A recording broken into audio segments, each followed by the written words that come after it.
This is the border between China and North Korea. This is the Yellow River, and this is the Great Firewall of North Korea. It's not as tall as the Great Wall of China, but it might be just as impressive. In this increasingly connected world, it's hard to imagine anything getting past a Great Firewall. But in the case of North Korea, it works both ways.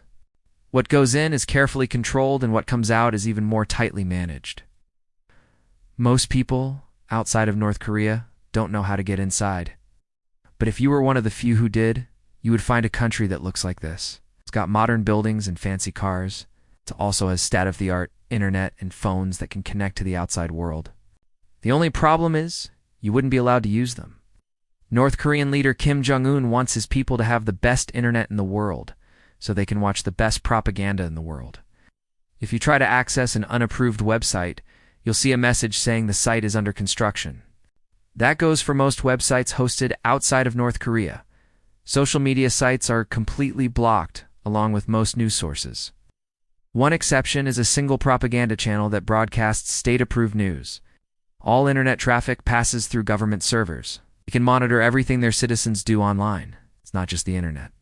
Mail coming into North Korea is carefully monitored, and outgoing mail is heavily censored.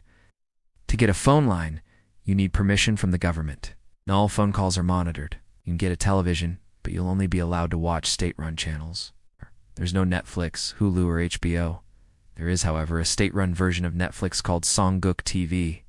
It's got shows and movies approved by the government. It also features propaganda disguised as entertainment. There are some ways around the Great Firewall, but they're risky. Some North Koreans use virtual private networks or VPNs to get around the firewall. VPNs can allow users to access blocked content by sending their internet traffic through a different country. The only problem is using a VPN in North Korea can get you arrested. While the technology exists to get around the firewall, it's illegal and dangerous to do so. So how does North Korea get away with this? The answer is simple: fear. It's the same thing that keeps people from crossing the Yellow River into North Korea.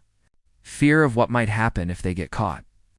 In this case, it's fear of what the government will do if it finds out you've been accessing blocked content. People have been arrested and sent to labor camps for doing things like watching South Korean TV shows. The government has even executed people for building and using VPNs. Some of the most tightly controlled information in North Korea is about its leader, Kim Jong-un. Here in the West, we have the freedom of the press. We can criticize our leaders without fear of being punished.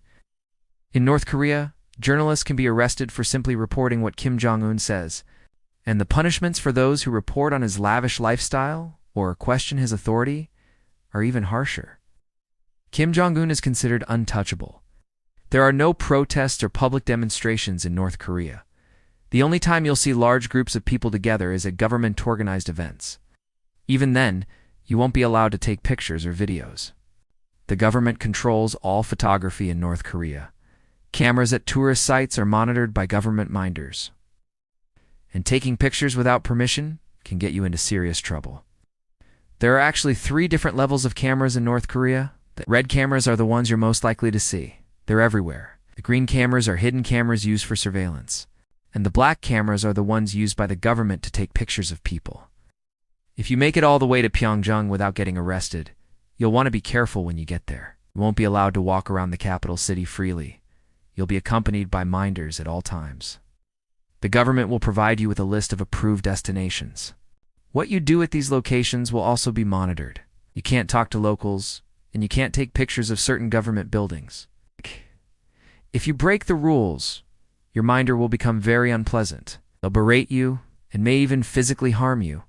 You'll probably be thrown out of the country and put on a blacklist. That means you won't be allowed back in. One of the biggest mysteries surrounding North Korea is how much the government spends on its military.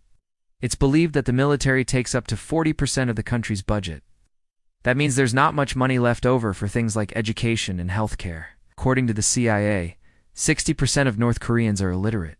There is no universal healthcare system in North Korea, and life expectancy is only 72 years. I'll watch. What happens when you cross the border into North Korea? Or check out this video instead.